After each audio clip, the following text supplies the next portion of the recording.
हमारे सभी YouTube family को बहुत बहुत जय जय श्री सीताराम। जैसा कि आप सभी को पता होगा कि सनातन धर्म में एकादशी व्रत का बहुत महत्व है। ये महत्व इसलिए और ज़्यादा बढ़ जाता है क्योंकि जगत के जो पालनहार देवता हैं श्री हरि, उनके साथ धन की अधिष्ठात्री देवी माता लक्ष्मी की भी इस व्रत में पूजा की जाती है। अब जो जगत का पालन कर रहे हैं, आप इमेजिन करके आप सोच सकते हैं कि एक इंसान को रोटी की आवश्यकता होती है, लेकिन उस रोटी की पूर्ति के लिए धन की आवश्यकता होती है। इसलिए भगवान श्री हरि और धन की अधिष्ठात्री देवी श्री लक्ष्मी जी की पूजा करना इस व्रत में काफ़ी महत्व रखता है। और ये हमारे अपने 7 पीढ़ियों की भी भटकी हुई आत्मा को शांति प्रदान करते हैं, उन्हें देवत्व की प्राप्ति होती है और अपनी पत्नी की तरफ के भी 7 पीढ़ियों को जो है देवत्व की प्राप्ति करवाने में सहायक होता है। और इस व्रत से हमारे को ये एक शिक्षा और मिलती है कि जब आप अपने से पहले अपनों के बारे में सोचते हैं तो भगवान का भर भर कर आशीर्वाद हमारे घर पर, हमारे परिवार पर मिलता है।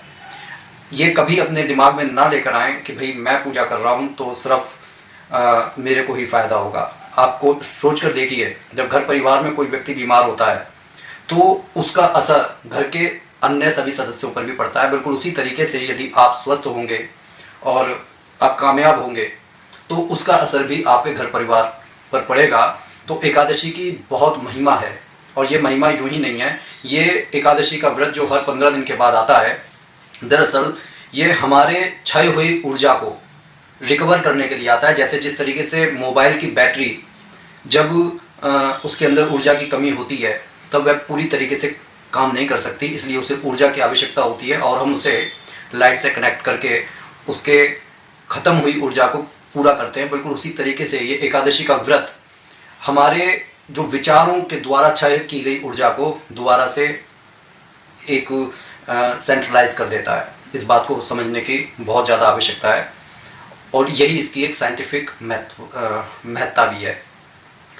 तो चैत्र मास के कृष्ण पक्ष की जो ये एकादशी है 25 मार्च को, इसको पाप मोचनी एकादशी कहते हैं। ये हमारे जीवन से सारे दुख दर्द को मिटा देती है और जो लोग अपने जीवन में शुभता को प्राप्त करना चाहते हैं या किसी आर्थिक तंगी से गुजर रहे हैं, उन्हें ये व्रत अवश्य रखना चाहिए। यदि आप माता लक्ष्मी की चालीसा पढ़ सकते हैं या उनका कोई मंत्र अगर आपको आता है तो इस दिन वह मंत्र अवश्य पढ़ें, परम कल्याणकारक होता है। लेकिन अगर फिर भी आपको कोई मंत्र याद नहीं आ रहा या आपको मंत्र देने में थोड़ा सा ये डर है कि कहीं उसके शब्द गलत ना हो जाएं, तो आप श्रीम बीज मंत्र का उच्चारण कर सकते हैं, जो माता लक्ष्मी का ही बीज मंत्र है।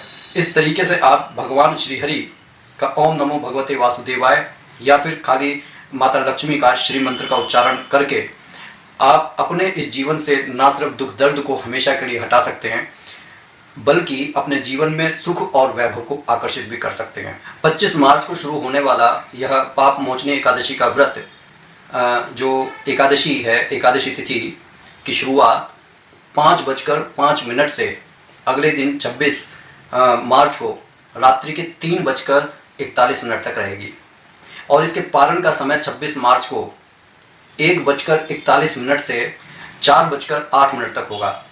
तो प्रयास कीजिए कि भगवान श्री हरि का सच्चे मन से स्मरण करें, माता लक्ष्मी का सच्चे मन से स्मरण करेंगे। इस बात को साधु संत हमेशा कहते रहे हैं कि जब आप कोई व्रत करते हैं तो वह आपके जीवन से हमेशा के लिए दुख और दरिद्रता को खत्म कर देता है। लेकिन इसके पीछे के संकेत को समझना चाहिए।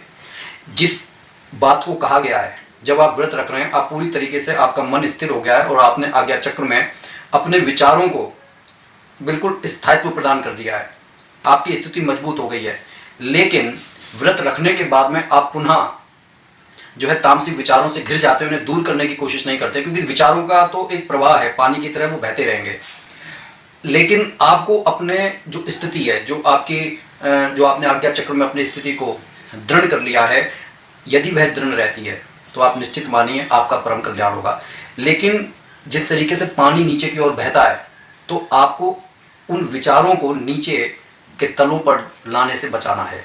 विचार कोई विचार आए, लेकिन आपकी जो स्थिति है वो नहीं बदलनी चाहिए। उसके बाद में जीवन में आपका कल्याण होकर रहेगा। और यही एक तपस्या है। हर 15 दिन के बाद में अपना निरीक्षण जब आदमी को करने का मौका मिलता है, तो वह यही मौका है कि क्या आपकी स्थिति दृढ़ हो रही है।